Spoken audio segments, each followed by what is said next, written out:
Some people claim that there is no such thing as truth.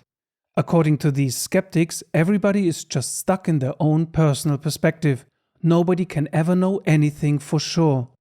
Then again, dogmatists believe in only one set of beliefs, which must not be questioned at all. Everybody must believe the same things, whether they are true or not.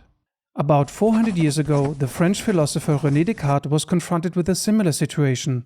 On the one hand, radical skeptics said that no knowledge was possible, and on the other hand, dogmatists recognized only one source of truth, the Church. It was a time of confusion and brutal conflict over beliefs. But Descartes wouldn't have it. He wanted to know, not just believe. On a quest for clarity and certainty, he aimed to prove the radical skeptics wrong. He started with a thought experiment in which he took the skeptic position to the extreme. He doubted everything. Everything around us might be an illusion. He even doubted the existence of his own body. But even if one doubts everything, one thing remains absolutely certain. There must be something that is doing the doubting. There must be something that is thinking. At first sight, his famous sentence, "I think, therefore I am," might seem trivial, but it isn't. This is the very thing that we can be absolutely sure of. It cannot be doubted, not even by the most radical of skeptics. It is the foundation on which we can build all our knowledge, said Descartes. This also means that it is you, the thinking individual, that is the source of true insights, not some big institution or tribe. Now, Descartes removed this thinking instance from our bodies. After all, our bodies might still just be an illusion. What is so interesting about this step is that it is this separation of body and mind that makes an objective understanding of the world possible.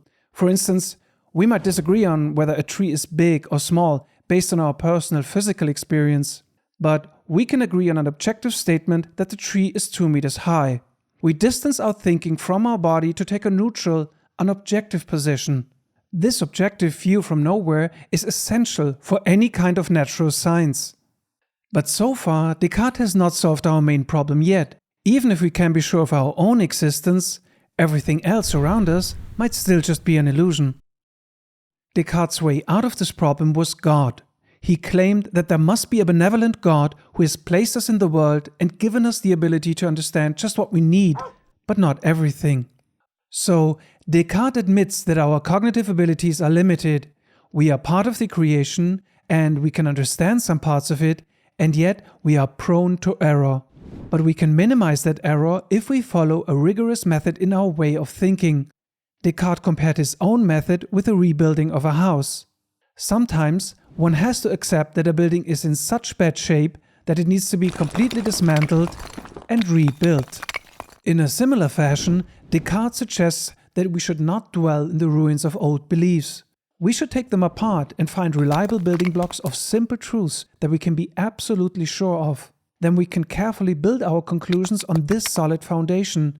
And careful means that we build rational, logically sound arguments. As an ideal example for such a method, Descartes admired mathematics. Here we can start with simple observations that we find intuitively true.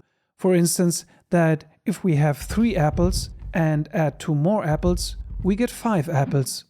From this observation, we can derive basic principles of how to add numbers. They are both intuitive and evident.